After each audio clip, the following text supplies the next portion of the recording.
Elsie May here, ready to bring you another awesome episode of the one, the only Cherry Bomb! Woo! Seriously though, thank you for coming and hanging out with us for another amazing night on Twitch or YouTube, depending on where you're watching this. And thanks for being here to support these super awesome femme artists, comics, creators of all kind. So, if it's your first time here, welcome. We'll pop your cherry gently. And here's a little bit about how tonight works. So during these performances, there's going to be information probably in the upper corner of the screen, sometimes in the bottom lower corner of the screen. You're going to be able to find these performers' social media information and ways to tip them. Now, I can't stress this enough.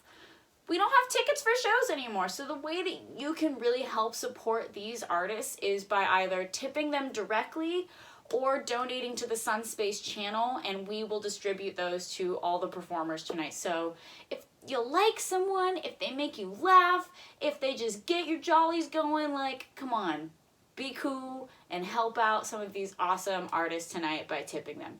Don't forget the tip. Any hoozles. Your hostess with the mostest here is going to pass it off to the other hostess with the mostest, the wonderful, the amazing, the extremely funny, my favorite co-producer, Becca Ward. All right, and welcome everybody to Cherry Bomb. So we have moved on to this brilliant Twitch platform. Thank you to co-producer Elsie making this happen tonight. I'm super excited for all of these awesome comics we have. I am kind of looking now, because obviously we all look at our own square. I feel like I look like the chick from like a Big Comfy Couch. Anybody remember that? And then she's like, not setting the best example, I guess, because she used her like legs split open, and she's like, okay, she's a Tolo chick, a tits out, legs open type of chick. So some recent things, I've been paying more attention to the news now that it's a teensy weensy bit happier, not by much, slight smudging. But I was thinking, like, are we sure that Armie Hammer is a cannibal? Like, are we sure he didn't just like swallow a lot of dust and get canceled? Like, someone was like, eat my dust, Armie, and he was like, okay, and they were like, gotcha. Because like, I learned from an allergy commercial that dust is just like gnarly little pieces of me that don't want to deal with being around me anymore. So to the floor. So maybe he just it's probably the closest I'll get to having kids. Just dust bunny. Becca Jr. and Dusty. So I was looking at some coffee this morning. I was looking at this coffee I bought. I don't know why. It's probably not even funny, but I'm gonna try it. Yeah. But I like to buy coffee beans by their adjectives.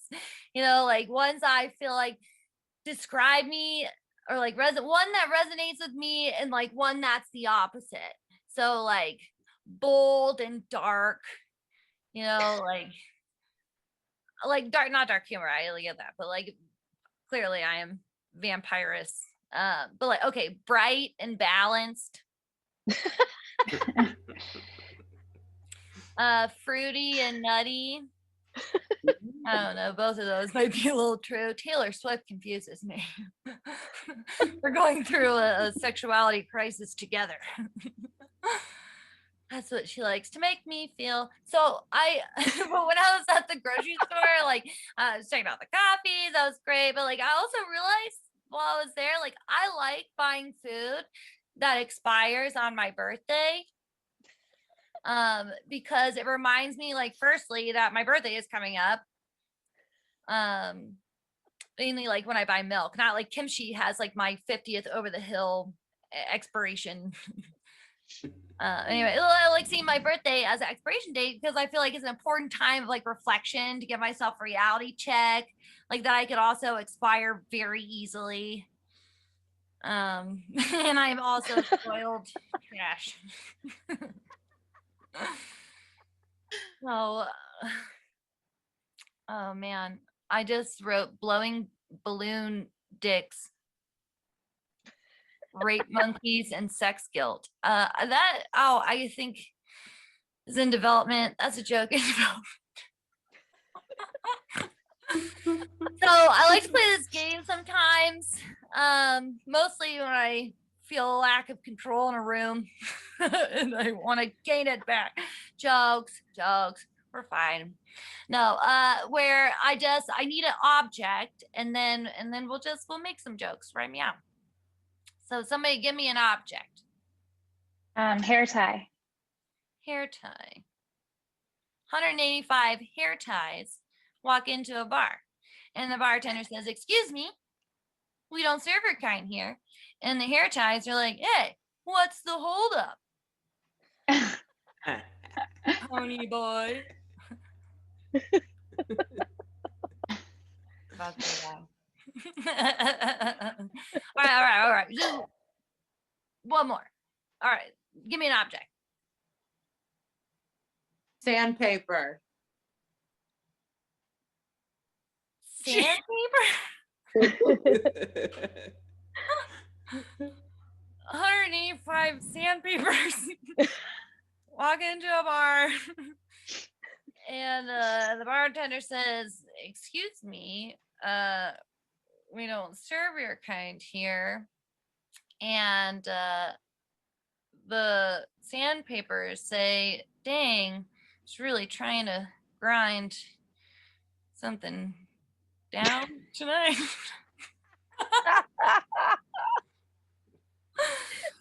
Oh. All right, okay, one more because I can't leave on that. Okay, give me one more. I have a pen. All right. 185 pens walk into a bar and the bartender says, "Excuse me, we don't serve your kind here." And the pens are like, "Suck my bick." Nailed it. Boom. Third time's the charm. I'm Becca Ward. I'll be your MC for the evening. Give it up for these lovely comics we have going tonight. I'm super excited. I also need to pull up the lineup. Hey everybody, Becca Ward here. I wanted to share a very special person in my life. I am surrounded by strong women. I realize how insanely lucky I am in that regard to have that woven in my DNA, woven into my family. My aunt, she fights for women through her work with the UN. She actually coined the term gender-based violence for them. My sister runs the sexual assault and strangulation victim services for the greater DC area. But another superhero goddess that comes to mind for me is my cousin Jess, who has Alport syndrome and has taken and pursued every opportunity to be a liaison between the hearing and speaking and those who express themselves through other means, like ASL. I'll let her tell you her story, but briefly, in her new Instagram series, Spectrum of Expression, my cousin, Jess Davis Walters, interprets a phrase a day along with various modes of expression. She started this project just a couple weeks ago, so give her a big Instagram round of support. And yeah, you can check them out. We can all explore kind of like the limitless spectrum of human expression. You can find it on Instagram at VPM Reels. Their handle's at myVPM on Instagram. And you can see more of Jess at chronicallyjess89. So give it up, everybody, for Jess Davis Walters. Woo, woo, woo, woo. Most people are surprised to learn that I'm deaf. When they meet me and I use my voice to say the words, "I'm deaf," they look at me and their eyes will go back and forth, and it's like they're trying to solve a riddle. Surprise! How I became deaf is certainly riddlesome, medically speaking. I have a rare genetic disorder called Alport syndrome. It's a disorder that impacts the collagen development in your body genetically, which is science speak for the typewriter that was typing the code of protein development in your body while your body was building your body in your mom's body. That typewriter held a key down too hard and mixed up the message. So what happened is my eyes became kind of cone-shaped, my ears forgot how to perceive human speech, and in 2018 I had to phone a friend to borrow a kidney because mine stopped working. Thanks, Bean! My sticky-keyed typewriter machine impacted me most when I was around 13 or 14 because I experienced a moderate to severe hearing loss. When my parents finally figured out that I wasn't being your typical tuned out teen, we went and saw an audiologist. When I reflect on that experience of failing, I remember feeling like I had just willingly or carelessly neglected something. If I just tried hard enough, I could hear again. I could go back to normal.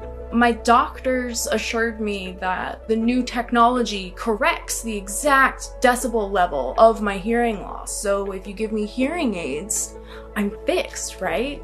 Not exactly. It turns out that adding amplification doesn't necessarily guarantee that you're going to be able to understand communication.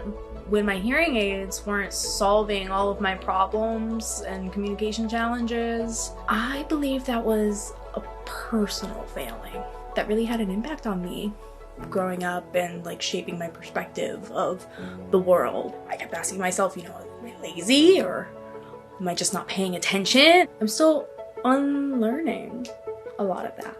It wouldn't be until I went to the University of Virginia and started studying psychology of disability when I would learn that there's terms for stuff like this. Oralism, which is a belief that spoken language is somehow inherently superior to gestural communication. Language deprivation, depriving a human being of their access to communicative language.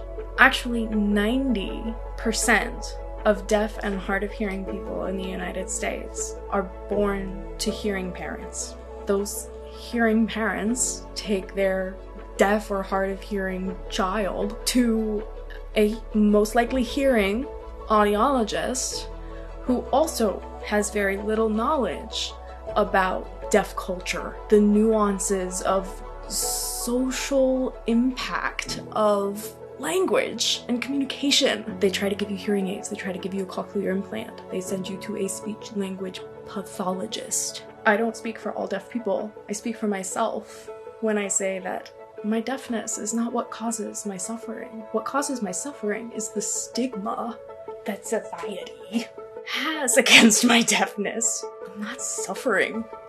I have a beautiful, rich language. I can say this because I grew up hearing, I grew up speaking English, and I became deaf and I learned ASL. Signing is sexier than spoken English. I said it. If you're watching, it means you're interested in this concept. Thank you. Learning a new language is not easy. It's a real challenge. ASL and English are two completely different languages. My natural language now is what's known as Pidgin Sign. My English and my American Sign Language shake and bake in my brain. They both coexist and they get mixed up. I'm Jess. I'm a sometimes speaking, sometimes signing, sometimes dancing, sometimes drawing, sometimes writing, multimodal communicative person. I guess I just am sharing with you what I've learned about myself and what I've learned about language, like sexuality, like disability, like deafness itself. Language also is a spectrum. That brings us to this show and IGTV and why we're here today. Spectrum of expression. My name is Jess Davis Walters. I am hosting this show, this series, with the hope those watching might be curious about how you can Embrace your inner gestural inclinations and explore your spectrums of expression.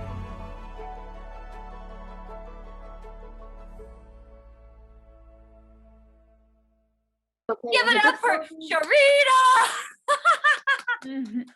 Hello, happy Monday. I think it's Monday. I don't know. It's quarantine. I'm still drunk. I don't know my days of the week anymore. I do know that the children are alive, so that's important because they're the ones making the drinks for me.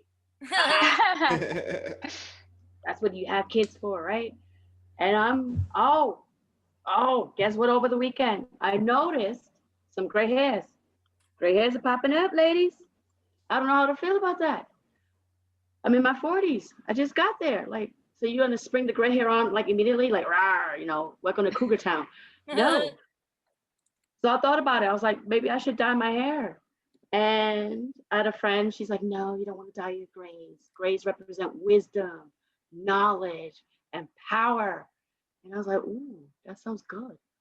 So I'm gonna keep my gray hairs because that means I have a very wise, powerful, knowledgeable pussy. Right? Why should I dye it? And then think about it. When I sit on his face and it's glistening, all that gray hair makes him look knowledgeable too. And while he's down there humming my song, good, good. This pussy is good. Well, he better be singing it, right? So if you don't have a theme song with powerful pussy, now you got one. And other news, yeah, it's okay to get older, right? Right? Well, we don't have a choice, hopefully. And my problem is I kind of date the young ones. See, like Alfonso, he's kind of cute. I like the young ones. He's, but I stay in the 30s. That's because that's a safe age. They don't have a 401k plan, but they got dick for days. And that's what I'm here for, the dick. And I get in trouble a lot because on my dating profile, that's, I don't have anything on my dating profile. They always ask me, oh, Ma, what are you into when you're looking for a guy? And I'm just like, your dick, fucker. Like, keep it simple. I'm not going to put long romantic walks on the beach, I don't care about that stuff. Just give me the D. And then think about it. I'm dating a guy in his 30s. That means me and his mom, we get in there good. She making me waffles too. So that's what I mean. I'm going to turn your mom into my bestie. Yeah. Well, let's face it. Like when you're in your 40s, almost 50s, that sugar mama comes up. Listen, I'm letting you know now. All I can do, the sugar mama money I have, I can get you that fourth Wendy's. That's it. My audio's messing up. Okay. Just a second. Okay. So, yeah, 4 for 4 at Wendy's. That's about it. That's all I can do for you. I'm not buying you a car. I'm not ironing your clothes, and you definitely can't move in with me. I already have roommates, and they don't want to move out because we're still underage. Oh, lame. Get out. Go live with your dad for once. I don't know. Yeah, I have, like, somebody said earlier they have twins. Yeah, I have identical twin boys. They're 15. I have a 17-year-old. He's my Uber driver because he is. I'm not going to pay when I got a kid in the house. I'm like, oh, you want to learn to drive? Guess what? You're going to drive mom to your comedy shows. You're going to be my chaperone on those dates. So especially if it's a bad date and I need an easy out, I'm like, ooh, my kid's outside. They're like, wait, you brought your kid to a date? Yeah, kids eat free, fucker. Ooh. They don't like that. I'm just like, but think about it. I'm here on a date with you. My kids are here on a date too. And if you play your cards right, at the end of the night, well, I'll call you daddy. I'm like, why not? What's the issue? And they're like, oh, I'm not ready to be a stepdad. I didn't say you had to be a stepdad. I just said you had to be there. That's it. The only person that's really got to call you, the only person you really got to worry about nurturing is me. You take care of my V, we're good to go. That's it, right? But my son is like, oh, Mom, you're dating? That's gross. So when he brought his girlfriend home, I'm like, dude, you're dating? You're gross. Did you know dirty socks are all over your room? You smell. So, yeah, he's 17. So, guess what I'm not ready for? I'm not ready to be a grandma. So, I have to ruin his dating chances every chance I get. Okay? Totally not ready for that. Right? But my 11-year-old, she was like, well, for years we've been asking for a new dad. What's up with that? I was like, COVID. Santa got fired. I don't know what to tell you. She's like, Mom, you just don't want to date. You don't want us to be happy. What? Of course I want you to be happy. You don't have to be dependent on a man to be happy, you know? And she was like, it sure would help when we like don't get gifts for our birthday and stuff. I've been dropping her off at fire departments around town. They won't adopt her. So look, I'm looking to be adopted. Help me out. I can't get away from these kids. They're everywhere. There's 4 of them. Still, I've only seen 3 of them. They're multiplied. But have you ever been that mom where your kids bring their friends over and now they want you to make like lunch and snacks for them?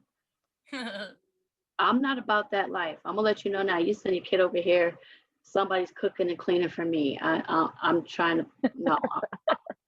That's what I'm using your kids for. They're gonna be treated right, you know. They're gonna know what it's like to like push a broom, a mop here, take the trash out. That's what they're over here for. Then they'll come home like, Mom, I don't want to go over to that lady's house anymore. She makes a clean. And if you're like the mom I think you are, you're like, at least you're cooking and cleaning somewhere because you don't do it here. So that's what I'm looking forward to. Old age, getting my socks rocked off by a young guy, and hopefully these roommates moving out. That's what I'm waiting on. But I got to be nice to these kids because I got to make sure like they're going to put me in an old folks home one day. I know they are. Okay? They are. And I'm okay with that. So I told them, if you put me in a nice nursing home, your inheritance might be really good. And then my kids are like, you have a military pension. No nursing home is going to be good enough for you. And I was like, that's true. That is true. But think about it. The military has made a way for us to be very comfortable. Okay. And guess what? My kids don't have to join Army. I'm hoping they don't join Army because most kids, they follow in your footsteps. They want to follow you and like, oh, we salute you. And I'm like, don't. I've been drunk my whole military career. Don't do it. Because that's another thing. Guys are like, oh, what are you doing Army? I'm like, guys, yes. So I'm a little bit of a hoe. I'm going through my whole phase. When you're in your 40s, you can do that, okay? So I do the guys. So they're like, yes, military service, you know. A lot of women don't get credit for being in the military. It's like there's no women vets. Yeah, we're here. We're large and in charge, which is in the background, like, you know, picking on the soldiers. That's it. So I told my kids, play your cards right. We'll all have a really nice nursing home and a really nice pension because I'm buying 4-for-4s for everybody. You get a 4-for-4. Right? Wendy's. The kids are like, I don't like Wendy's. I don't care because I'm not cooking. That's what I'm trying to say. I'm not cooking. Oh, and then we're celebrating spring break. I don't know if spring break started for your kids, but spring break is started for my kids, right? So we're all eating ramen because, again, I ain't cooking nothing. I'm not doing it. I know I got a minute left, so I just want to say thank you. You can find me on Facebook as Sharita, my name right there in the corner of the screen. That's my logo. Don't put lime in hibiscus because I'm allergic to every fucking thing. But I am. I'm allergic to lemons and limes, and when we go out, people still want to buy me drinks. Oh my gosh, you're such a funny comedian. Can I get you a shot? Yes. What do you want a shot of? Rum chata. Simple. They're like, you need to take tequila like a man. Bitch, I still have my breasts. No. Rum chata. Thank you, ladies. And have a good night. Woo! Keep it going for Sharita! Woo! Dude, you know what? You can learn a thing or two from my mom. Like, my mom has survived off of like white bread, Coors Light, and Misty Menthol Light 120s for like 40 years. like, and she has that like cockroach energy, like where she like probably will survive a nuclear war. Like And like, I feel like the shit part of that is like, I got that, but differently. Like the cockroach energy was like, oh, great. Like, I love cock and I love roaches of weed. Like, but I will not live past walking up 3 flights of stairs here in Echo Park. Like, air quality so bad. That's what it is. No, that was awesome, dude. Also, they called my mom the bread lady because she would lock us behind a baby gate, and we'd be like, like, I'm hungry, and she would literally throw bread over the gate to us. And there's gotta be a punchline there that I will land one day. We'll see. Woo! All right, so this next artist we have up, she's up and coming. She is like a queen of social media, so follow her on all the socials. She'll tell you a little bit about that, but she has a new EP coming out. Again, she'll tell you all about that too, but I'm just proud to have a space and host the amazing SASHAAA. SASHAAA! That's with 3 A's, not 1, not 2. What's up, y'all? It's your girl Sasha. Sakpase to all my zoes. I'm also known as Sasha Sashaaaofficial on all platforms, and that is Sasha with 3 A's, honey, because 1 ain't enough. Okay, so what if I told you there's more? That is my EP, guys. I hope you love it as much as I do. It's definitely just a love letter to love, to just being yourself, being free. That's what I'm all about. Empowerment, culture. I definitely gave you some of my Creole in my music. So the EP for sure is just a lot of excitement, a lot of fun, and I enjoyed creating it. I hope you guys enjoy it just as much as I enjoyed creating it. Okay, take 2. EP dropping soon, March 2020. You guys have visuals from me as well. We worked really hard on it. Shout out to the team. I love you guys. Take 3. What if I told you there's more? March 16th, 2021. Stream it, get that, download it. Love you.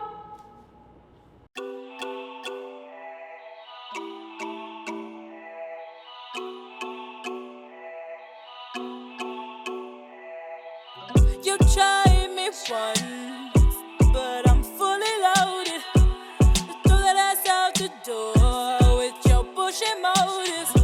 Show what I can do. My wounds on a playground for you. I was never petrified.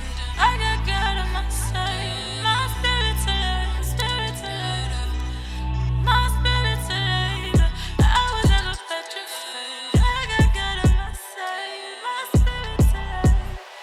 I'm gonna be alright. Take you off for you. Take you off for you. Take you for you. I'll be off for you. Take you off for you. I'll be off. Take some more. I'll be off.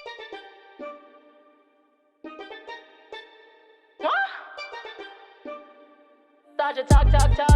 I got fired from my day job. About to drop it like it's hot tonight. Gonna walk it out the park. Well, and get my mind right. I got fired from my day job. About to go outside, ain't going back now. I should've never settled. It's gonna be better. South before, born to live in war. Born to live in war.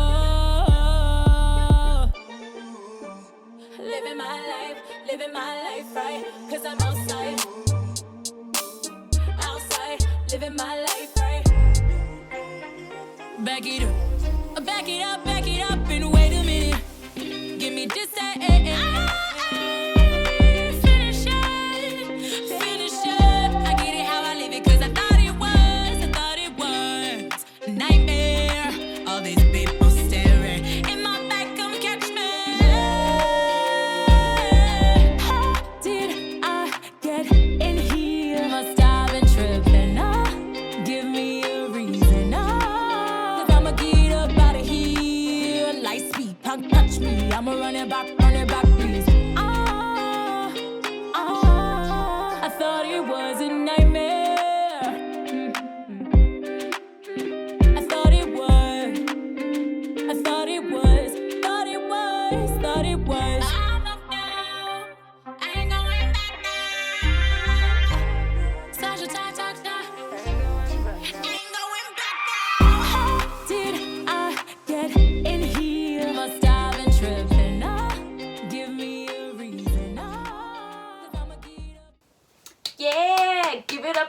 Sasha. And make sure you check out her on all the socials that she mentioned. And check out her EP, stream it everywhere. Help a girl out. Anyways, back to you, Becca. Hey, awesome. Keep it going, and let's give it up for our next comic. Oh, I think she is so very funny, and I'm so happy that she is on our show tonight. Give it up for the very funny Rachel Abrahams. Woo-hoo! Thanks, guys. Where are you guys coming in from? I know we have some LA, we have Hawaii, New Okay, Jersey. so New Jersey. New Jersey. Jersey. Awesome. All over. Okay, well, I recently became a property owner, which I know can be really alienating, especially like in these types of areas. But I want you guys to know that anyone can do it, okay? Here's how you do it. First of all, like, lower your expectations, okay? Find something that you can work with potential. You don't have to love it, right? And then go ahead and marry that homeowner, right? That's how I did it. But our place is it's in the type of neighborhood that your Airbnb host would call up and coming. And then you get there and you're like, when? Right? And I know I'm a gentrifier because you can tell you're a gentrifier if your junk mail is in a language that you can't even read, right? Like, I'm such a garbage white person that I can't even get a deal on cable. But in order to like pay the mortgage, the problem is because, my husband also married me. So to pay the mortgage, we rent out all the nice parts and then just live in the tiny apartment under the stairs, like grown-up Harry Potter. Which is, it's interesting being a landlord. Like, I swear to God, if the white girl upstairs complains about the termites and then the fumes from the anti-termite spray and then the emotional trauma of the ordeal, I'm like, maybe you shouldn't live here, right?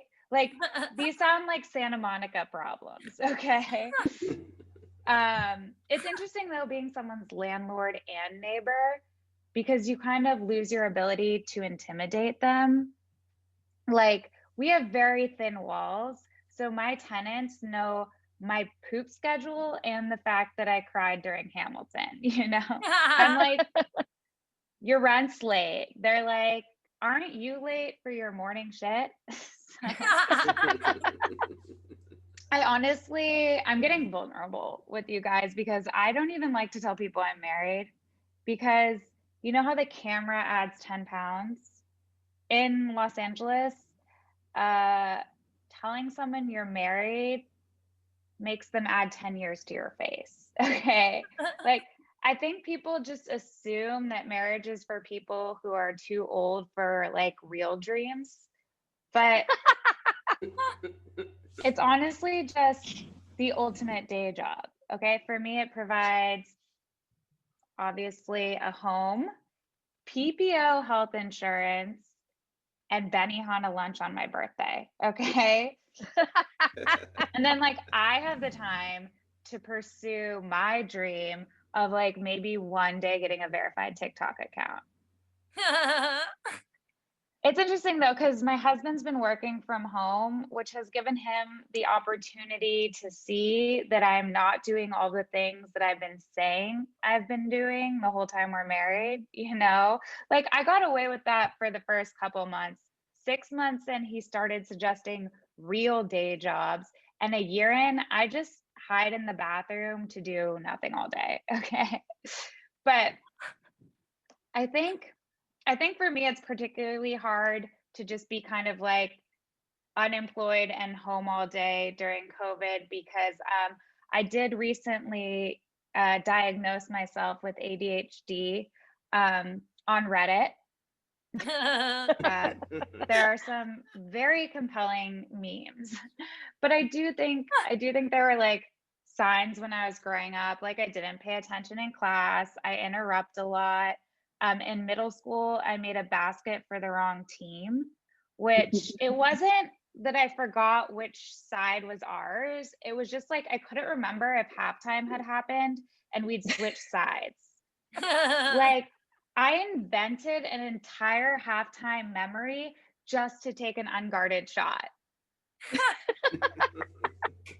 But you know what they say, right? You miss 100% of the shots that you don't take for the wrong team. So, another thing I did recently that was very scatterbrained, I accidentally typed my Google search into a group text message, which is fine. Now my husband's whole family knows I'm looking for cheap laser hair removal, LA no lawsuits. I think the biggest like ADHD space case thing I've done recently had to do with a medical condition because, okay, here's the thing. I noticed that there was like a golf ball sized lump in like, I would call it my outer vagina region. Okay, like it was kind of like pube adjacent is what I would say. And I don't like to go to the doctor just because I don't want to like talk to them, you know, like I don't like answering all their questions. Like, how long has it been bothering you? I'm like, I don't know. They're like, how severe? I'm like, I don't know. They're like, how are you? I'm like, leave me alone. Okay. I don't like going to the doctor. But so I was like, maybe I'll just send a picture, right? But I had to get a 3-dimensional photo because it was so lumpy, you know? So I like take it from a high angle and make sure I get the lighting pop hit. I called them, got their email, sent it to them. Didn't hear back for like a day. I'm like, well, I guess it's not deadly, right? Like I told an adult. I get an email the next day that just said, you have the wrong email address from the business affairs department of a media company. Because what I had basically done is just dropped OBGYN off the domain. I just basically stopped listening halfway through. The most embarrassing part is that the subject line just said hernia -- ? Which is just not a great subject line. But I did, okay, so I was like, Rachel, get your shit together. I did think I should get a real ADHD test. So I went to a neuropsych because the problem with getting an ADHD test is like, it's always something that you know you should do if you're struggling with it, but is impossible to schedule because you don't do anything, right? So I finally just pull it together. I make an appointment. And the day I come for my test, it's just me and a 7-year-old boy in the waiting room. And I know he's a 7-year-old boy because he loudly exclaimed, "Today is the last day I'm 7." I was like, I feel you, bro. I turned 30 this month. So big changes for both of us. The test was basically me spending 8 hours with a random man who had to pay attention to me. I didn't need to do stand-up for like a week after that. I got so much attention. I didn't hear anything back for like a month. And then they finally emailed me something. They're like, at the top of the report, it said, "It is not recommended that this report be made available to Ms. Abrams as it may cause unnecessary emotional distress and be open to misinterpretation." I was like, dude, I went in for an ADHD test. Like, what happened? Basically, the guy said that I was on the autism spectrum. Like, he didn't say that I was like dabbling on the autism spectrum. He was like saying that I was full in, which I think honestly would have been illuminating if it made any sense, right? Like, I just came here so I could stop forgetting my purse random places. Like, she wasn't making an effort to read expressions. I was like, bro, you were wearing a mask, you know? He's like, she didn't even try to smile at me in a way that I could see through her mask. And he also wrote that I was distant and withdrawn. And I was like, I knew I should have complimented his dyed hair, you know? Like, no grown man dyes his hair blonde unless he wants a compliment, right? Anyways, I was really happy because he told me that I reported no difficulty for washing my whole body, which thank you, was nice to know. Oh God. Anyways, I just want you guys to know that I did Google this guy, after I did the whole day of testing. He did get his PhD online at a for-profit university. So maybe you don't want to have someone from phd.com go into your brain. But I did go to a real specialist after this. I did get diagnosed. He's been treating me, but he also has ADHD. So we have really good appointments on the days that we both remember to show up. Okay, thanks guys. Thanks for the time. Awesome. So this next artist, I'm so stoked to introduce them. I met them first at the Once Upon a Time Sunspace venue, and I remember the first time I got to see them play, I was just like, this is the music I've been craving, and I'm just really, really grateful to be able to have them on the show. And also, you get to see some footage from the before times of the old, amazing Sunspace. So without any further ado, I would like to present to you the amazing, the awesome Van Grace. Woo! We have one more.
They're fucking awesome.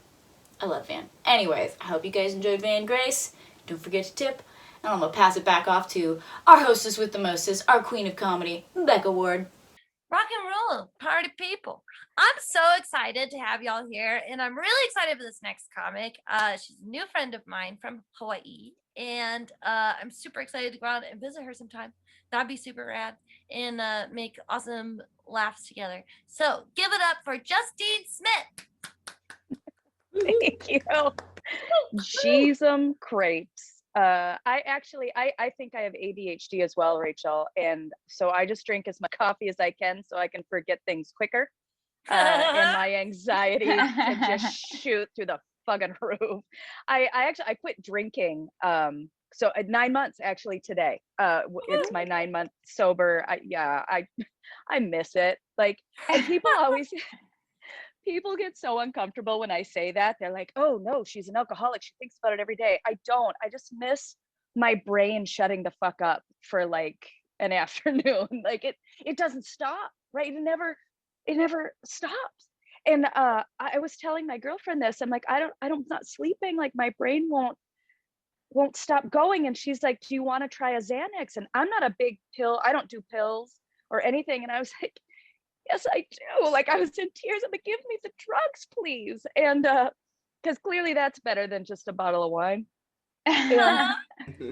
So she gives me the Xanax and I'm like, this shit is the greatest thing ever. And then I have a friend who's very holistic, and I'm a very holistic woman. I will do everything I can holistically before I go that route. And she's like, Justine, lavender oil really does the same. It's like holistic Xanax. And then I took a Xanax and I was like, bitch, no the fuck it isn't.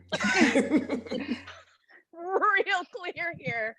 Xanax is its own amazing creature. And now I think about that every day instead of the wine. So anyway, COVID's been fun for me. I always feel really bad because I know people have struggled, but it has been the best time of my life. I don't have to leave my house. I had cancer and I got it removed. So I'm like cancer free now. And that's really, thank you. It's actually really because of COVID. I never could have taken that time off to take care of this, right? But the only thing that sucks about being cancer free now is I can't use it as an excuse to not do anything around the house. I'm out because I used to be like, girls, please do your dishes. And they're like, can't you do them? And I'm like, oh, I have cancer. And they'd be like, oh, mom, and now and they're like, mom, will you do the dishes? I'm like, do the dishes. What's wrong with you? And they're like, can't you do it? And I'm like, oh, I had cancer. And it just doesn't land the same. They're like, get your lazy ass up. Take care of us. I'm all right. Fine. Mommy loves you. But I did spend a lot of time. They were very frightened. They thought that the cancer was going to like take me out, right? Like this was what was going to kill me. And I'm like, oh no, honey. No. I'm way too cunty for cancer to take me out. Like, let's be very clear. I will die of stupidity long before I die of any weird ass skin cancer. Let's be super clear on that. Yeah. So yay, life. I'm also gluten-free, vegan, sober, and will die alone from that. And I'm fine with it. And I also think The Mandalorian is a crap show. Which is an immediate turnoff for most men, boys, whatever you want to call them. But here's why. It's a crap show because I don't like being manipulated like that. I would die for that Baby Yoda asshole. And it's not even real. And I'm like, every goddamn show to be so sweet, so fucking like, fuck you for that. Fuck you for making me feel my own feelings, assholes. So yeah, it's, I don't mind. Honestly, I've been single for 3 years. I don't really miss it. Dating, I don't miss it at all. It just seems like a lot of work. And I've been getting way too many DMs. These guys they're just too lonely. Like, find someone else. I cannot do this with you. And this dude, oh my God, he DM'd me and he was like, you really check a lot of my boxes. And I was like, oh my God, what box am I checking for you, sir? Single mother on food stamps?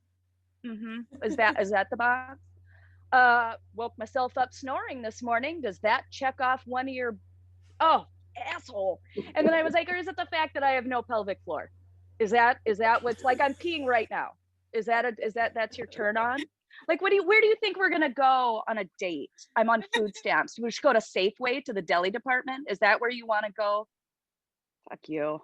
I'm gluten and vegan. You can't take me out to eat, and I don't drink, so I won't fuck you. Like, my friends are like, Justine, you're too picky. I'm like, I'm not picky, I'm sober. Like, really, that's what it is. Like, yeah, no, before, sure, I don't care. What's that, a penis? Yeah, I'll hop on that. It's fine. And in fact, I even quit shaving because I'm 48 years old. If you want a 12-year-old girl, go be a pedophile somewhere else. Like, I don't shave my vagina anymore. And I'm telling you, it's a game changer because it's a douchebag repeller.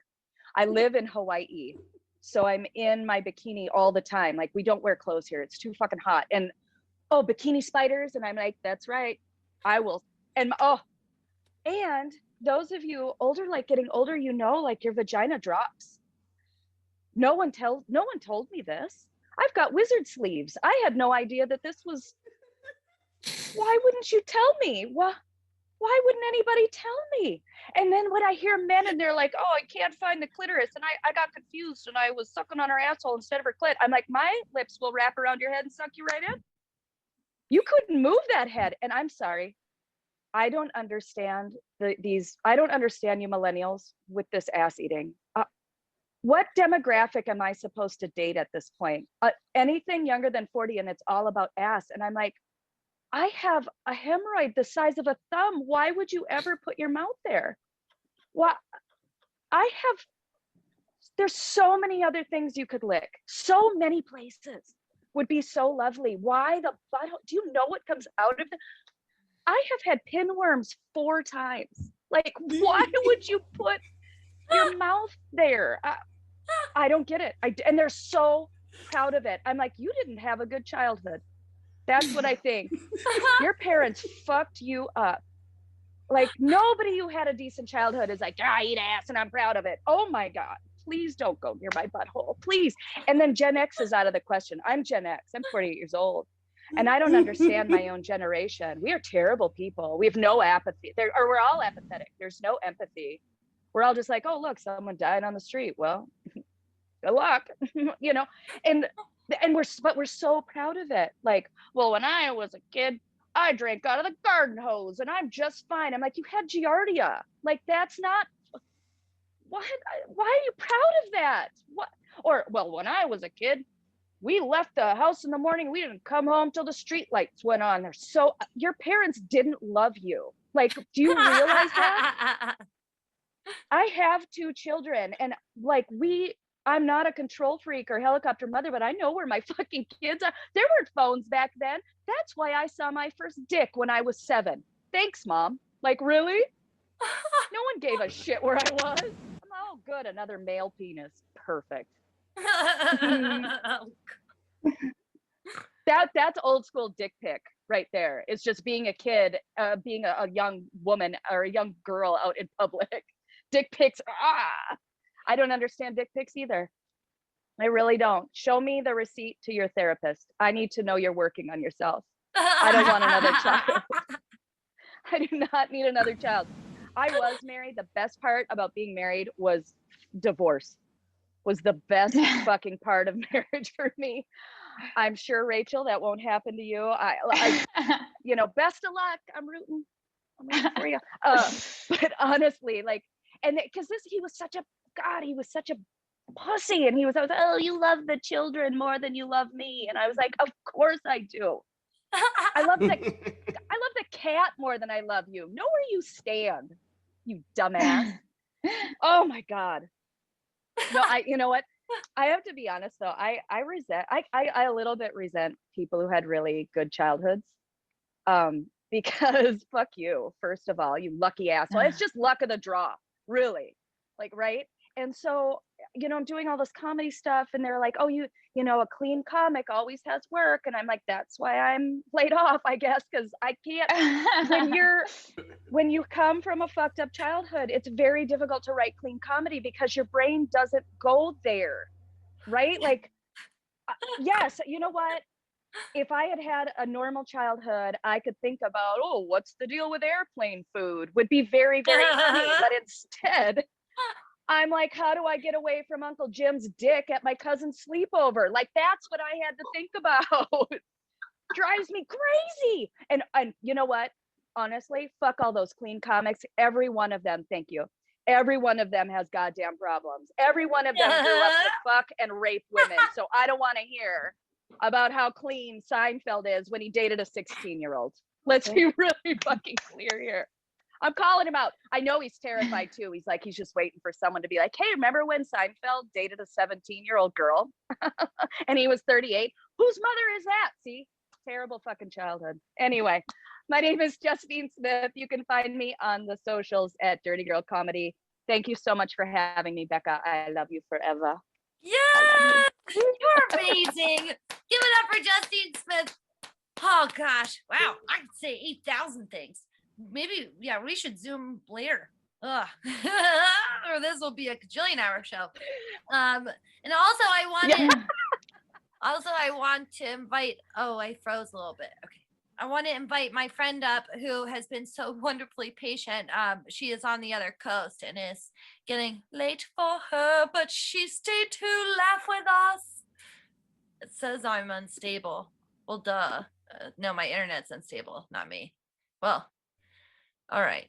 Okay.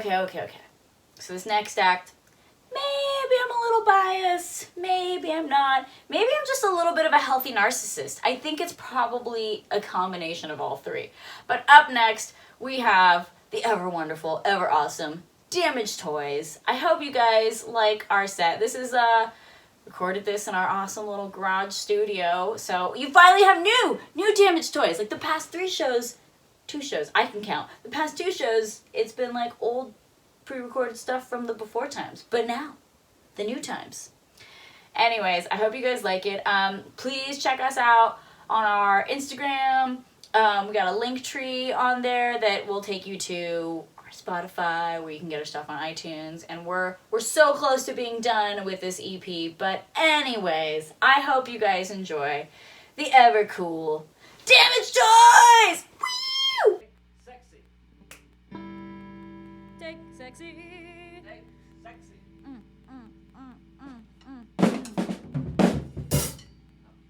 What should we start with?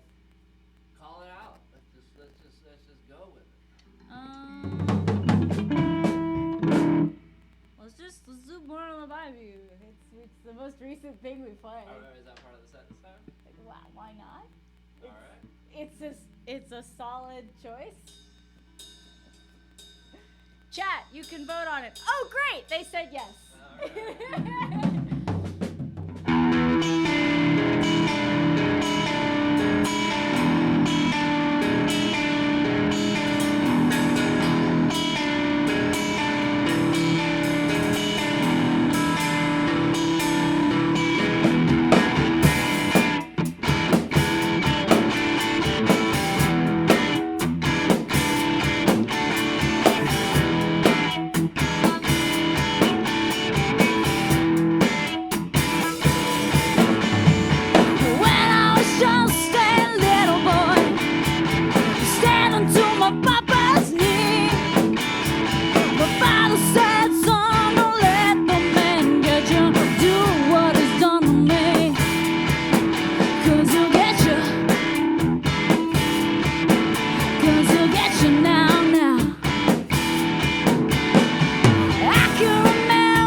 Born on a bayou.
number 2. That's it. That's track number 2. Track 2. And that is track number 2. That's it. That's the whole thing. That's it. That's all it is. Encino? Encino. Encino Man! Oh, no one likes Pauly Shore but me. Yeah, I know. It's for good reason. I know. I'm a horrible person.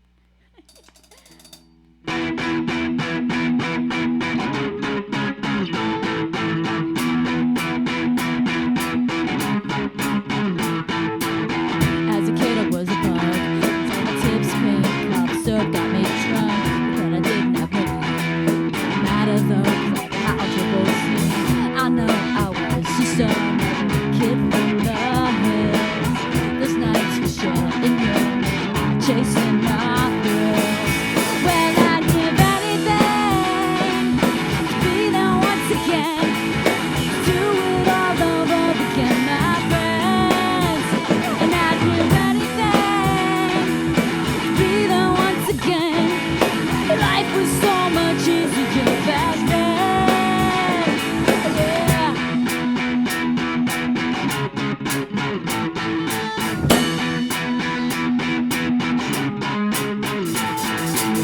As it does, time flies. Next thing I know, it's summer, let's get high. Fat joint for the crew. It's the Beatles, made just for you. And I knew it was too good to last us all forever. It's like a dream that I cherish now and forever. Well, I'd give anything to be there once again. Do it all over again, my friend. And I'd give anything to be there once again. Life was so much easier back then. Yeah, shit was fucking easier back then.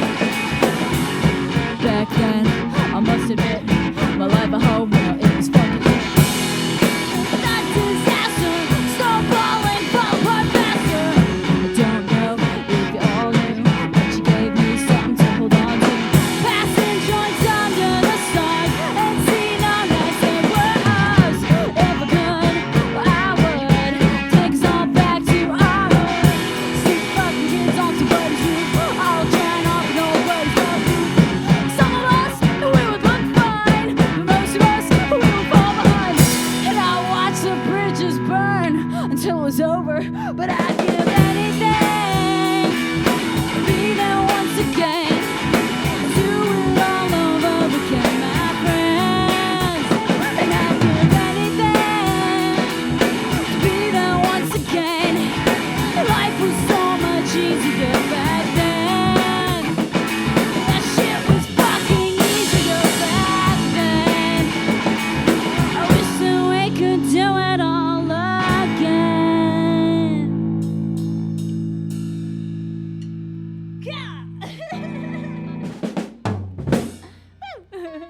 Okay, I'm going to invite the next wonderful act of the evening, and I'll let her introduce herself in a more grandiose fashion. But for now, she is the amazing, the wonderful, the super duper funny, gonna describe her own act, Angelique.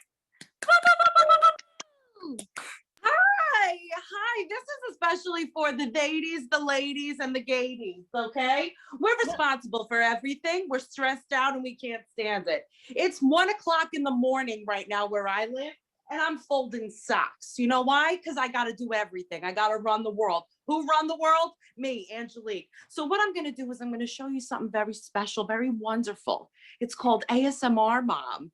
Oh, you're going to love it. Relax. Have a glass of wine. Take a Xanax, a Valium. Have some heroin, whatever your bag is, baby. And listen to ASMR Mom. Here we go.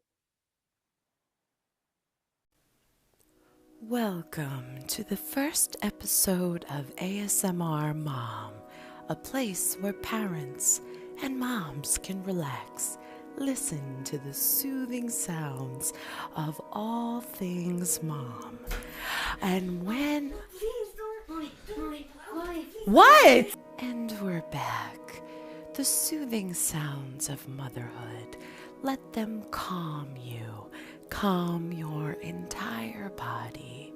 Even though you haven't showered in over 3 days, you're tired, you're hungry, or you're too full because the kids wouldn't finish their own chicken nuggets and throwing out food makes you feel bad. Deep breath with me. Inhale, exhale. Rewash the clothes that you left overnight in the washing machine, and now they smell like mildew because you failed to put them in the dryer. Find your escape in the bathroom. Take a warm bath with beautiful soaps and luscious bubbles, and look down upon the toilet seat. Nobody puts the damn thing down. Put the damn toilet seat down! I've told you 1,000,000 times! Find another escape in your bed. Rest. It's so close to bedtime. You haven't had any time to yourself, but you feel good because the kids are all done with their homework. And as you listen to my voice, drift away into a beautiful land on a beach at a lake house. Mom ASMR. Calm. Ease.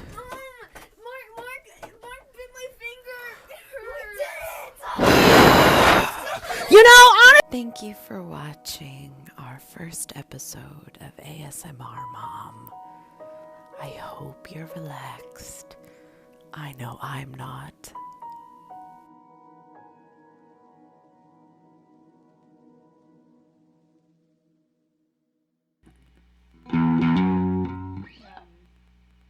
That one. We're gonna do that one. That's the one that we're gonna do. You guys know. He knows. I don't know. But that's how it goes. I don't know shit.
We can get down by the parking lot in your backseat and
for the very funny.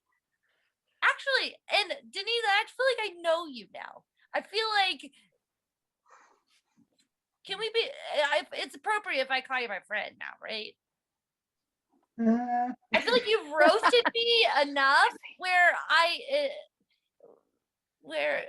yeah, it's We're like, friends. we're friends. Okay, that's all I needed was affirmation. Thank you very much. All right, well, help me give a very warm welcome to the very funny, my friend, nearly so, Denise-Winkelman. Woo!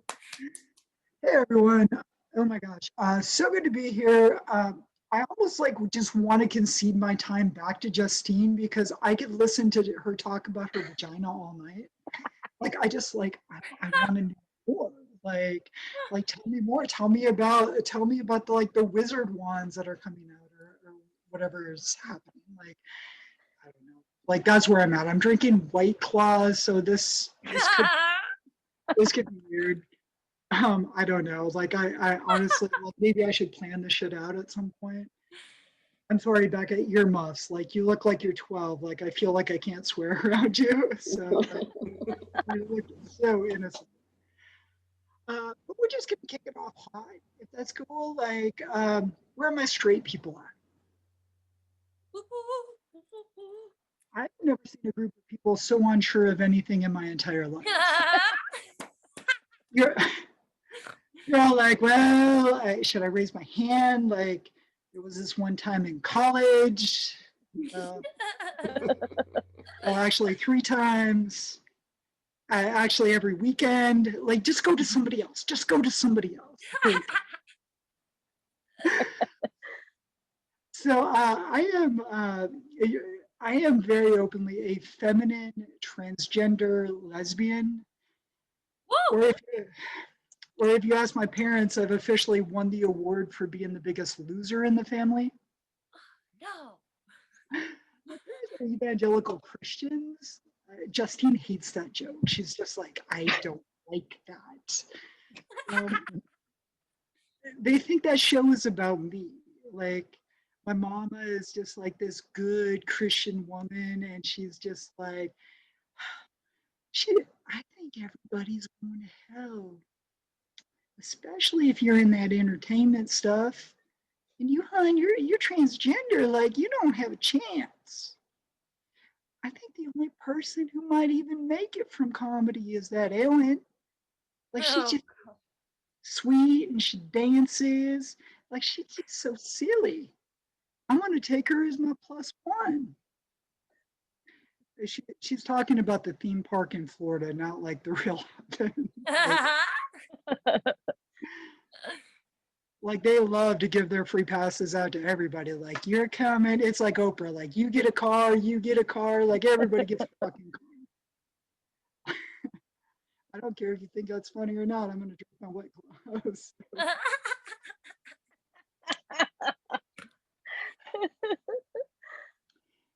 So my family is behind the times. Like they're still 10 years away from figuring out what Twitter is. Like they're in the year there is still the first season of NCIS. Like Mama's like, that Mark Harmon, he is just so adorable. He might make it to heaven too. Oh, God. So a bit about me. So I'm just gonna transition into something else. I'm just like my legs. We love to be open. I'm openly transgender. I'm not a slut. I mean, I'd like to be. It's the pandemic. I'm trying. Is anyone else here single? Doesn't it suck? Like, I think it sucks. Like, I'm at the point now where I feel like a Girl Scout who's never getting her fire badge. Like there's like all the buildup, like all the texting conversations, just like there's a ton of smoke with no fire. Yeah. I'm gonna write a sitcom about my dating life and call it A Born Again Virgin Not by Choice. Like I'm at the point now where good things could be happening. Like a girl could, I could invite a girl back over to my place. Like we'd be doing pranks, and she'd be like, and all of a sudden my new flamboyant roommate would walk out and be like, "Come on, bitches, we're doing shots," and then then the chick would just leave. So I am very openly a post-op trans woman. Does everybody here know what that means? Like I forget that we're all like women, like on a proactive show. Like could you all explain that to my Tinder matches, please? Because not one of them knows what that means. I've never had so many people that wanted my dick until I didn't have one. If I would have known that was a thing, I might have kept it. Like I should have just bronzed it and worn it as a necklace, and every time one of you cis people like asked me about it, I'd just be like, "Yeah, I still got it, motherfuckers." I feel like I've offended Becca. Becca, earmuffs, like just like edit that out. Like I don't know. I'm gonna drink my White Claw. I don't care.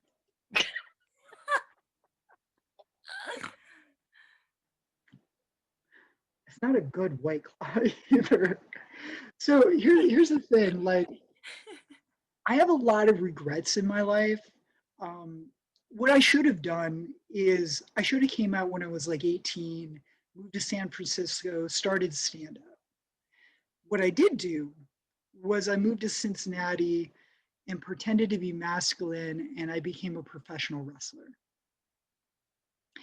Like, I feel like I know way too much about dudes to date them now, because that's a special degree of dude.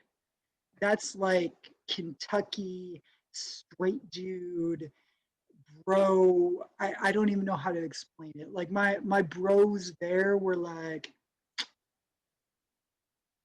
"Oh man, let's go get sober and go to the bar. We'll call it hunting swamp donkeys." That's what they called it. They would look for the ugliest women they could find sober early in the night. I was like, "What the fuck are you talking about? Like, can't we just talk to normal women?" And when I say talk to normal women, I mean, I'm going to hang out in the corner like a creepy dude, and I'm just going to look at their skirts and wish I had them.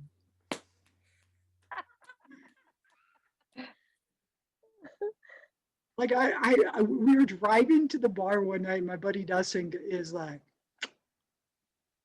"Oh man, you came up on that curb pretty fast. You took that curb like Earnhardt." I was like, "I don't even know what that means." But I figured it out later. Like the only reason they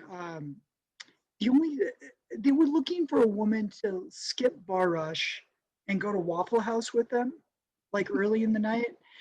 And so every time I talk to a straight dude now, I'm like, "Wait, am I the donkey in this situation? Like what's happening right now?"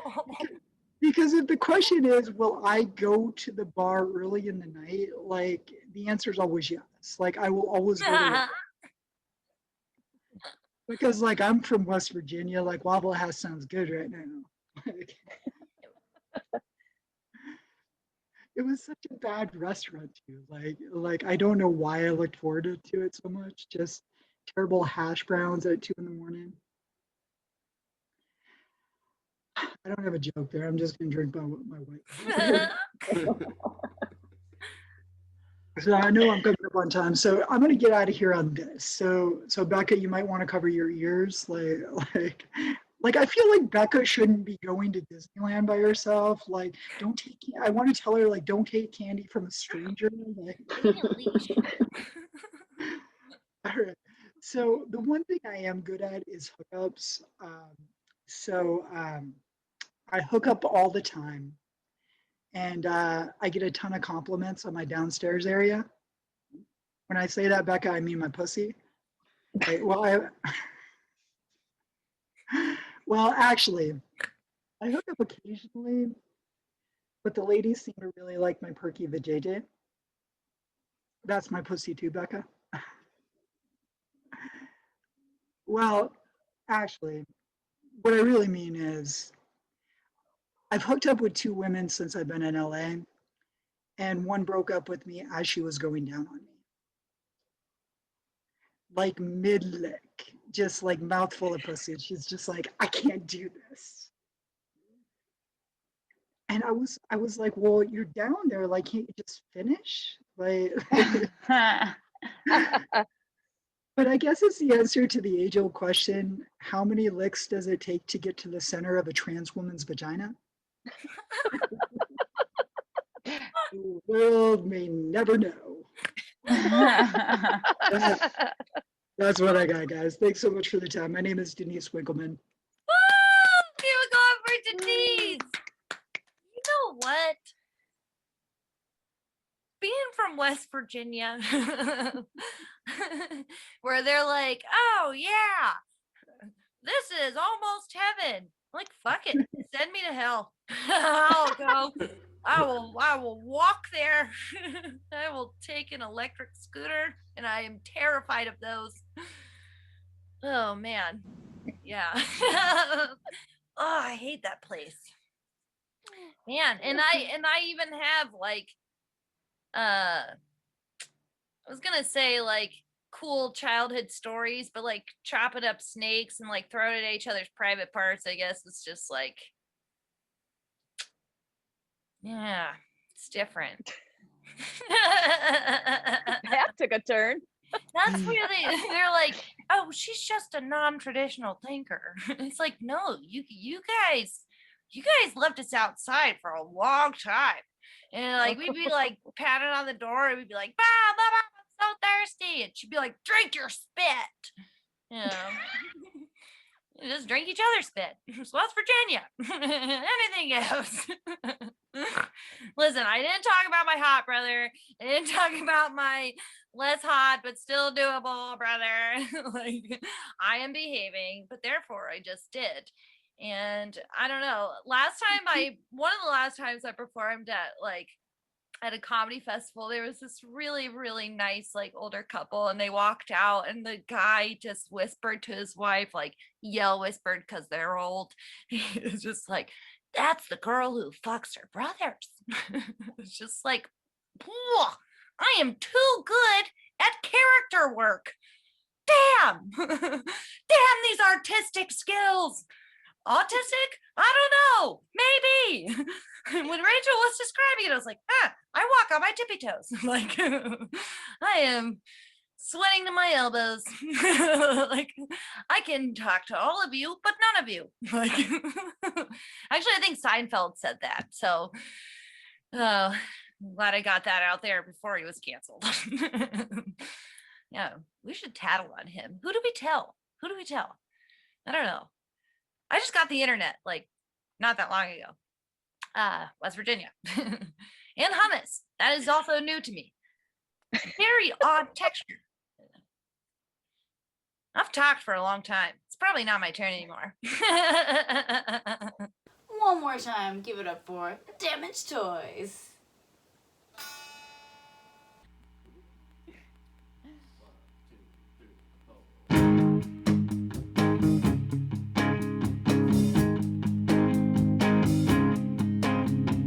Watching you wind yourself up over and over again.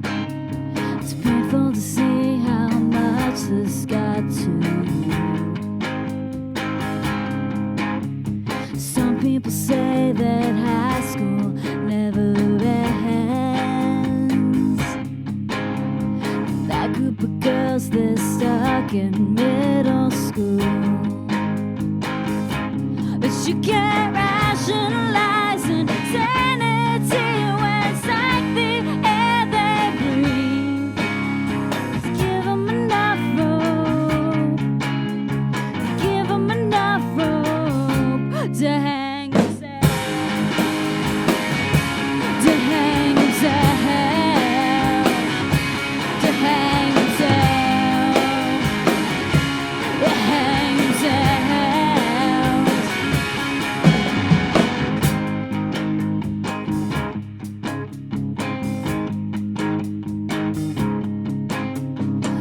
fuck with crazy bitches are gonna be bitches.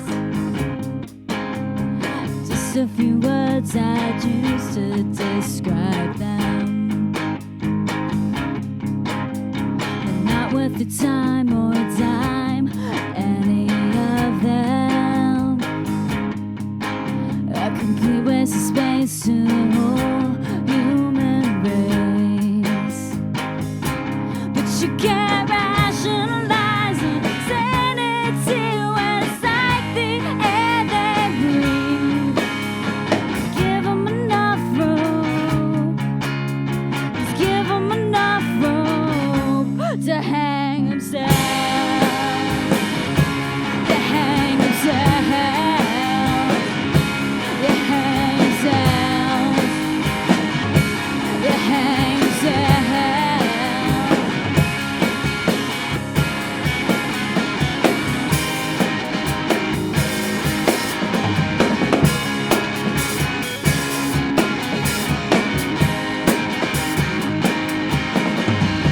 Go on the bar and cry to your little girl gang. 'Cause everyone knows you says behind your back you're insane.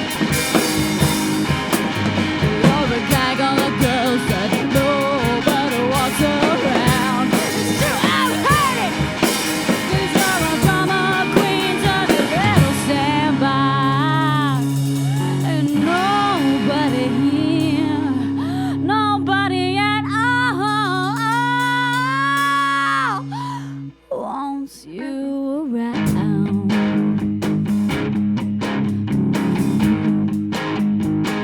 Nobody wants you around. No, no.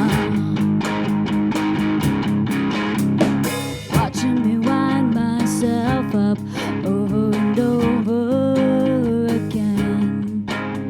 It's painful to see how much this got to me. But I'm never sorry for saying what needs to be said.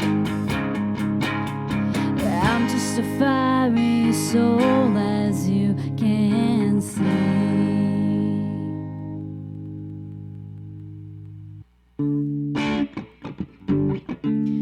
We here at Damaged Toys just want to point something out to you guys. We spent a long time making this, employed a really cool artist to help out, and now you guys can have some cool stuff because we got merch. We got merch. We got merch you can buy in our store. What we got? We got shirts. We got shirts. We got shirts you can buy in the store. Yeah, we got tank tops. We got tank tops. We got tank tops you can buy in our store. What else we got? We got masks. You need them. We got masks. We have them. We got masks you can have in the store. Yeah, we got masks you can have in the store. Yeah, we got merch. Yeah, yeah. We got merch. Yeah, yeah. Damaged Toys merch is up in our store. So you should check it out and maybe get some gifts. Yeah, we got merch. It's in our link tree, which will be in the Twitch chat, but also if you go to our Instagram, it's the only link on our Instagram. It's the link tree. Oh, God! But yeah, you guys should really get some merch. Listen, we have 2 comics left this evening. They're both amazing, hilarious, awesome comics. But first, I'm so glad, so happy to welcome the very, very funny Erica Switzer.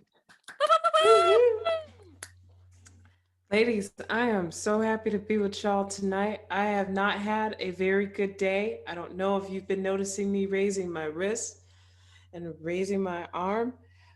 Let's say I had one of those mid-30s, I might be having a heart attack as a woman moments. Oh. And texting my best friend as I was waiting on the results for my lab test to come back, she said, "Girl, you know it ain't nothing but your left titty acting up." So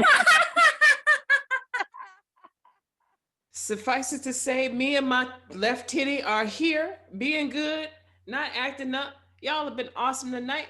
You know what? You've been talking about dating a lot. And if you're single, I'm sorry. Really and truly, there is nothing left out there. Case in point. I would like to submit these three gentlemen. Real tender matches from your girl when she came back to Chicago in summer of 2019, pre-Rona times, before we entered the world's longest episode of Black Mirror. I was out on the prowl, was feeling myself. I've been in China for 3.5 years, man. I had just gotten divorced before I decided to go eat, pray, loving in the Middle Kingdom. And if you need to know what kind of guy I had to get away from to go eat, pray, loving in the Middle Kingdom, he was the type of guy that gave side hugs. To me. 5 years into the marriage. Ladies and gents, in China, if you're a woman in your late 20s, early 30s, and you're still not married, you're considered a leftover woman. I am reheated. And I'm telling you, getting divorced was horrible. It made me feel like I was inadequate, like I was unlovable, you know? It made me feel like I was romantically disabled, when all I was trying to do was be pussy paralyzed. So I submit these three gentlemen for you this evening because when the sister came back in the summer of 2019, feeling herself, cougar on the prowl. Fuck being a cougar, I was a super predator, baby. Let's go. First off, I submit Zach. Zach is over here. You can't see him fully. He's got the nice beard and all that. Let me go ahead. Stand up, talk about this man, Zach. Zach's profile says, I have 2 kids. They are both cats. I eat ass. He is 25 years old, guys. He did not eat my ass. I appreciate his love of his kids. His kids are cats. What is this? This is why I'm telling you, being single sucks, because this is all they get out there now. It's sad. Chris, 25, right in the middle. His line, can't trust these hoes. Neither can I, Chris. See ya. This lovely gentleman on the right here. This cutie, he's 20. No, I did not go that young. Thank you, I have standards. His tagline, let's get down to business. I almost matched with him. I will tell you I almost matched with him because he was an Asian guy who named himself Deshaun, which made me homesick. Anyway, enough about these gentlemen. No, I did not hook up with these gentlemen. I appreciated their vote of confidence in me. It's one thing to be in Shanghai and feel like a 6. It's another thing to come home to Chicago and feel like a 7.5. I'm serious. I would get like 8 to 10 matches in Shanghai. I touched down at O'Hare Airport 150. I'm like, damn, the kid is back. You know? I wound up dating around, hooked up with a guy or two, wound up hooking up with a guy who's not my usual type. You could probably tell by the sound of my voice that I like white guys, and my ex-husband was white. Maybe it's just because I sound safe. Whatever it is. So I usually like guys that kind of look like Chris's dad. He's cute, but his dad, I would sit on his face at the end of a board meeting. I wound up meeting up with a guy who's not my usual type. He's short, he's skinny, he's got long blonde hair, and when he turns around, he looks like a hot Ukrainian chick. It's okay, because hot is still hot, right? He's a beautiful boy and I'm a handsome girl, so it works out. I'm sorry, I couldn't give y'all the makeup tonight. I'm sick. That's what it is. All right, this is gonna be on Twitch anyway. It's fine. Y'all catch the glam later on, but still. He's gorgeous. But I mean, have you ever like observed those kind of couples where the guy is hot? He's like model hot. And then you look at the girl like, she must have some good pussy. Okay. You know, I'm trying to avoid. Anyway, nevertheless. But so we're coming back home to Chicago. I noticed his voice was really interesting. It was real unique. Like the way his voice sounded, it sounded as if you guys like my voice. It's kind of cool, right? I'm giving you that smooth jazz flavor. That quiet storm, you know. I usually reel them in that way. So I like to imagine that what I'm speaking, my tongue is holding chocolate, right? And then when he's speaking, he has such a hardcore Chicago style accent. It sounds like his mouth is just firing out Chicago style hot dogs. It's like, hey, yeah, baby, get it hot for daddy when we're having foreplay. And I'm like, shh, don't. Let this happen, baby. Just let it happen, okay? But that's all right, because during sex, I like to imagine that my vagina sounds like a big buff black dude from the Bronx. Like a 2-pack a day habit, you know. My vagina wears Timberlands and owes child support, right? So for me, during sex, I like to imagine she's all like, oh yeah, daddy, that's my spot. I feel good right there, beat that ass. I'm about to come. You know, that's what I like. You know what's going on down there. We're doing it, you know. He's amazing. He is amazing. I love him to bits. I have a new bit for you guys. All right. We were talking about parents a little bit. We're talking about families. I had an ex-boyfriend who used to say, your mom is cooler than you. And your mom is always going to be cooler than you.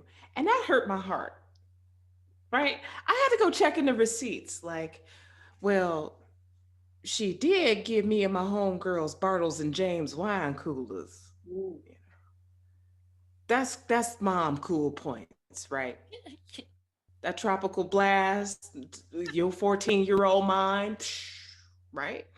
She also got Super Mario 3 when it came out for me. And she was always playing Luigi to my Mario. My mama being me, you know, she'd be playing the game. If something happens she don't like, she'd be like, Luigi, I told your ass to jump. And I'm thinking I'm gonna get beat because we ain't beat the game together because my mama be doing stuff like that. But so she started dating again. And I felt some type of way about it. My mom's in her 60s. Her fiance now is 43. Ooh. Don't ooh. I'm 38. That's a cause for concern. She encroaching on my territory. Them things I should be hitting up instead of 20-year-old Deshaun right here. You know, so I had to check in with myself. I was like, okay, mama, you a woman, you know, I gotta see this thing with you. I respect your choices and all that. I wind up meeting this dude. Big, tall, Ice Cube looking brother. Look like Ice Cube stunt double, and are we there yet? Good looking dude, right? Whatever. So I'm checking him out though. I'm looking him up and down. He looking me up and down. You know, I'm gonna be your new stepdaddy. I'm like, the hell you are. Joke's on me, they got engaged this Christmas. Ooh. Anyway, she's taking up a new hobby. When this thing hit, she decided she would start bedazzling masks. And she messed around and she sent me, she was so excited to show me, baby, you know what? Check this out. I got this one for Reggie. Check it. Tell me how you like it. Dude used to be the weed man. He's a former gangbanger, used to be the weed man. Mama's got him in a picture with the mask with his nickname in bedazzles. And I'm like, whose man's is this? No, we're not. Anyway, I'm Erica Switzer. You guys have been fantastic. Find me on the socials, LA Comedy Festival coming soon, all that good stuff. Yeah, cute go for Erica Switzer. Holy cow, dude! Thank you so much for being here when your tit is in turmoil. You're in titty turmoil. No, for real though, that's like I did a show after getting like many teeth pulled, wisdom teeth pulled.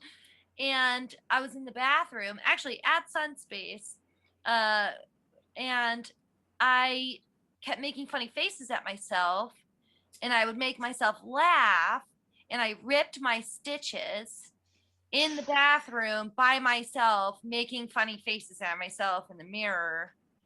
Yeah.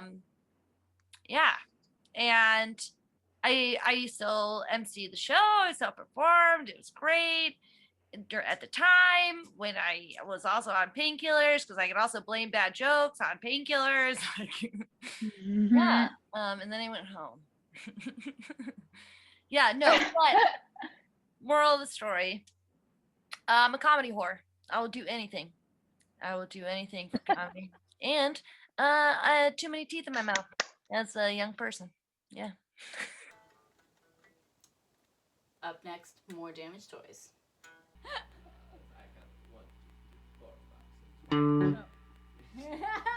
do it once. I had to do a rehearsal count-in. That's what that was. We love you, Twitch. Thanks for hanging out. Don't do all the drugs. Just share. Just do most of the drugs. With us. All right, there we go. 1, 2, 3, 4, 'Cause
better when I'm depressed anyway. So am I better now? So am I better now? So am I better now? So am I better now? Yeah.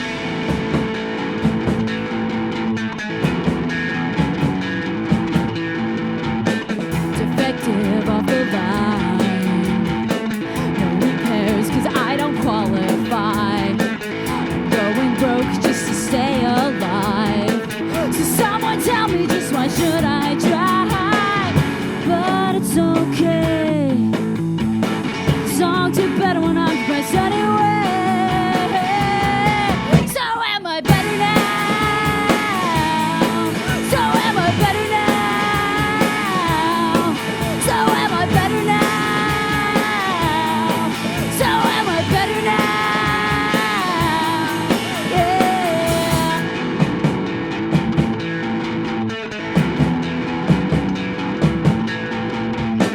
Yeah, I've got pre-existing problems, but they want money to solve them. And I can't even keep a decent job. I'm not a rich, fat Republican slob. I'm not a rich, fat Republican slob. But it's okay.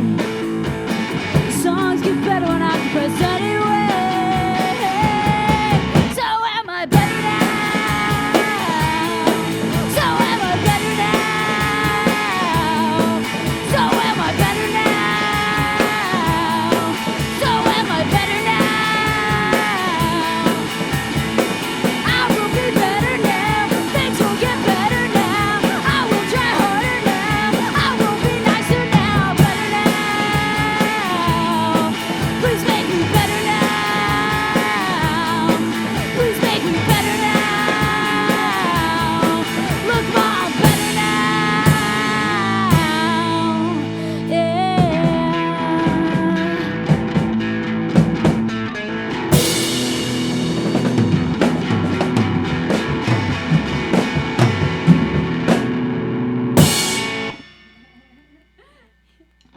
We're Davis Shores. Thank you guys so much for tuning in to Cherry Bomb. Don't forget to tip your artists. We got merch. Oh, we got merch, right? Don't forget the tip. Don't forget the tip. We'll see you guys in the next one. Ciao. Anyways, thank you guys. That was the band, the super cool, awesome Damage Toys. I hope you guys liked our stuff, and yeah, don't forget to check out our link tree, check out some merch, listen to our stuff on iTunes and Spotify, you know, the usual promo stuff. Any hoozles. I'm gonna hand this back off to our queen of comedy, Becca Ward. You guys have been great. Thank you so much for keeping this wonderful energy in the room and just for being so very funny, for being so very you. I'm super excited for this next comic and what a rock star. So much going on in her comedy life these days. So I'm glad that she can be with us here tonight. Please give it up for Jessica Miranda. Oh, thank you guys. It's so great to be here tonight. It's been a crazy couple of weeks, you know. It's lots of fun stuff going on. I'm doing this comedy therapy invitational thing that just finished up. It just wrapped up in a bunch of brackets. So I'm in the final 16 of 64 comics. And, Yes. the Sweet 16, and then you know, next week will be the final 8. I hope I make it, so we'll see what happens. It's exciting. So you know, Erica, you were saying how your mom bedazzled her very young studly boyfriend's mask. I was thinking maybe he would get the pot leaf, you know, instead of the name. That's cute though. That's so cute. You know, it's been like I'm married. I'm married. You know, some of you are single, some of you are married, some of you are happy to be single, some of you are not happy to be single. But I relate to all of you because I've been married for 17 years, and that's 119 years in dog years. And yeah, so you know, it hasn't always been great. You know, I had some rocky times in my marriage. You know, really rough times. And you know, we tried the couples therapy, you know, and the only thing that really I learned from couples therapy is that you should take separate cars. Yeah, I do take separate cars if you try that. But you know, and it didn't really work for us, you know. I felt like it was just too abrasive, you know, the whole thing. So, you know, we took a break from that, and I stumbled on some things actually that really helped to save my marriage for the time being, you know. And we you know, I organized a ladies night out, you know, and incidentally I found that going out with the ladies one night, you know, we got our club outfits on, our Spanx, our lashes, and we head out to this place. We went to Freestyle Friday night at the Franklin Steakhouse. It's in Fairfield, New Jersey. And I'm telling you, it was like a recently divorced, desperately looking for love shit show. I mean, it was like Butterface and Camel Toe as far as the eye could see, you know what I mean? And it was like so hard to look at. It was kind of like when you watch a movie with your parents and there's like a sex scene and you can't, you know, just it's so uncomfortable to look at, you know. I just, you know, just kept drinking that night. And then when I got home, I was still drunk from the night. You know, I was still strangulated by my Spanx in my high heels. I walked into my kitchen. You know what I did? I went right to the refrigerator. I started making my husband his lunch. I haven't made his lunch in like 5 years before that night out with my friends. You know, it was like I got this whole like look of what was going to be available to me, you know.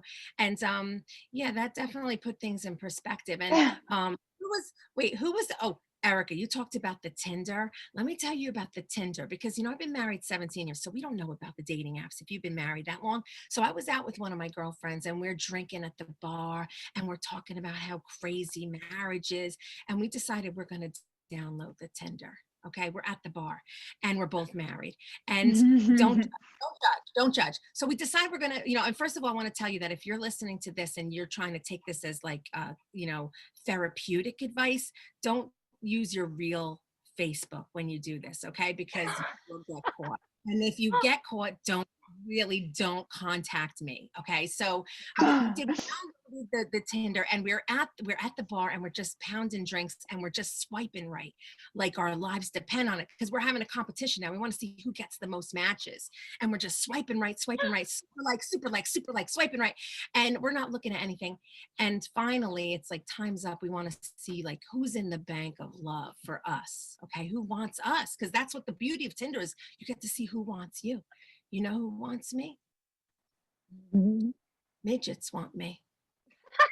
Not just midgets. I'll take a midget. You know, I'll take a midget. Trump supporting midgets want me. Yeah, that's who wants me. So, you know, that really put it in perspective for me. You know what I mean? I was like, hey, maybe my man is not so bad. You know what I mean? I got home. And so, you know, we're working it out right now. But yeah, it's been a rough time. You know, it's definitely been a rough time. So, you know, have any of you gotten your vaccination yet? Anyone here? So I'm getting my vaccine. Oh, you did, Rachel? You got it already? Yeah, I got a leftover at CVS.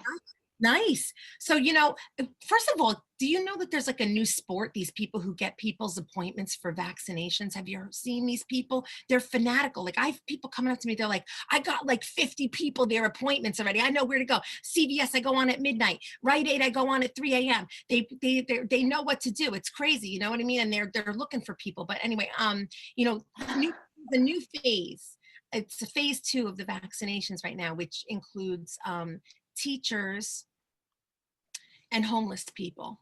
That's the new phase. So I know that's a very interesting grouping of people, you know. I'm not homeless, but I am a teacher.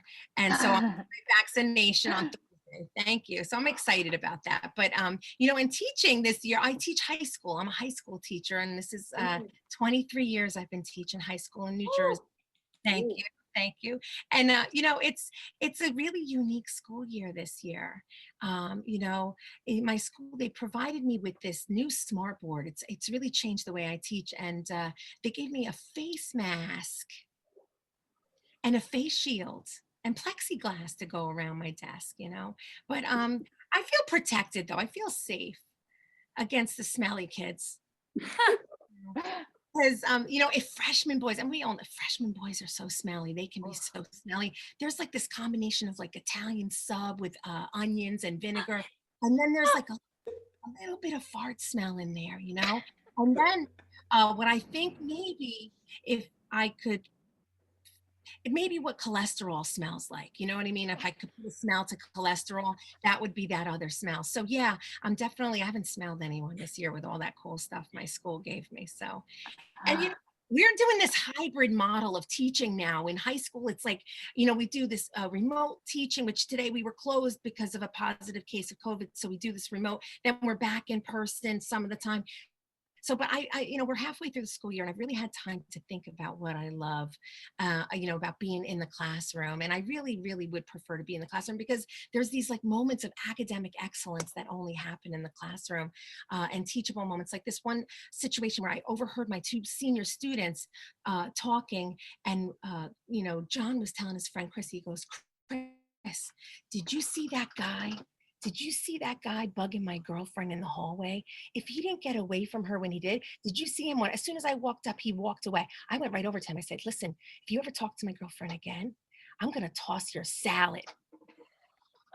He told the guy, I mean, does he know that he threatened this guy to lick his butthole? Does he realize what he said?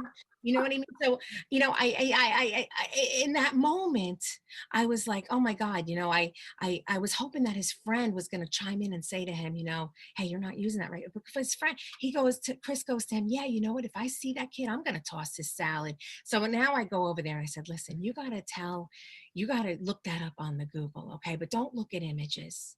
All right. And I went back to my desk and I was watching now to see what was happening. And, you know, they were mortified, you know, and then there was like the whole classroom got so curious about what this meant. And it was like that game of operator. It was like, toss the salad, toss the salad, toss the salad, went around the whole classroom. And you know what?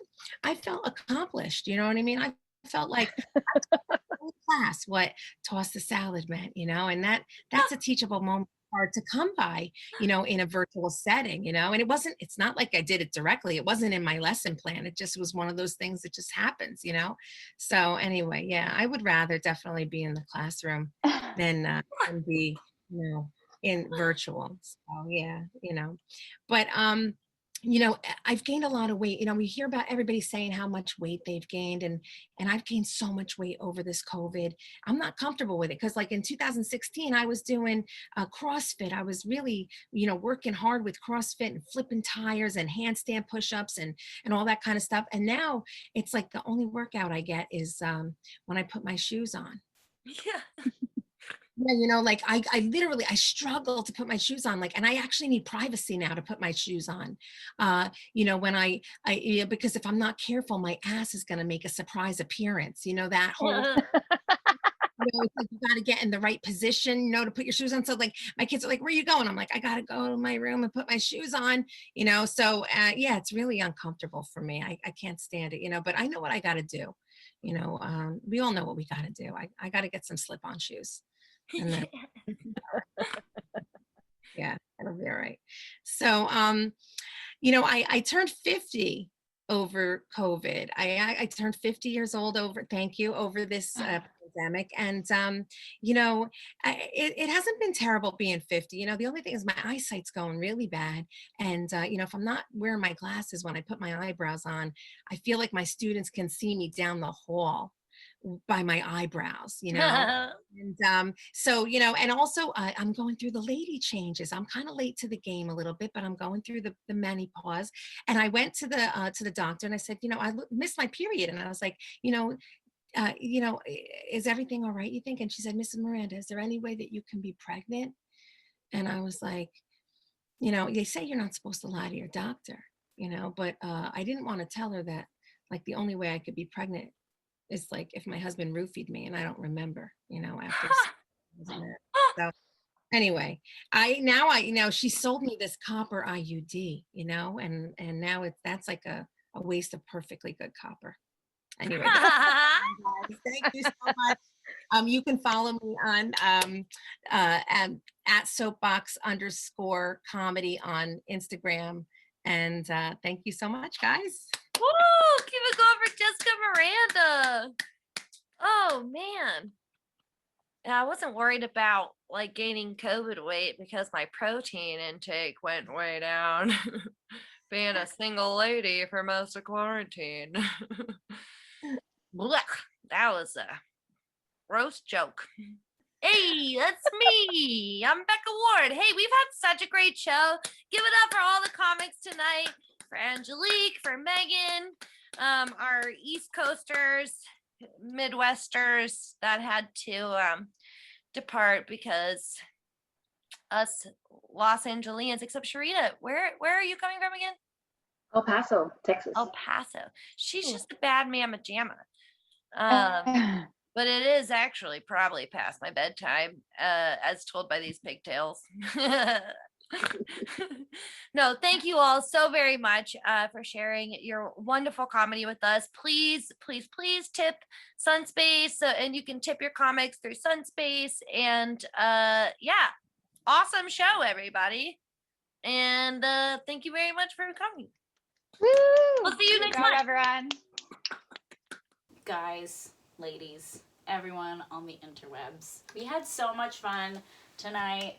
I just want to give a huge thank you to all of our acts, all the comics, all the presenters, all the musicians. Just thank you all for being a part of Cherry Bomb. Thank you, the viewers at home in your underwear, for watching and hanging out with us for this amazing 3-hour tour. A 3-hour tour. I couldn't help myself anyways. Really, we can't do this without your guys' support. So again, if there's any of the acts that you really enjoyed tonight or you just want to help out, you can tip them directly, or you can always tip and donate to the Sunspace channel, and we will distribute those tips to the acts that were a part of our amazing show tonight. And yeah, just thank you. Thank you for supporting us doing this, and we're just gonna keep, making this awesome, badass femme space for art. The next Cherry Bomb show is April 30th. Submissions are open. You can send an email to sunlandsunspace@gmail.com, subject Cherry Bomb, and let's see if we can get you on the next one. If not that one, the one after that, or the one after that. Point is, Cherry Bomb's awesome, and we're so happy to have you guys supporting our super awesome show. And awesome.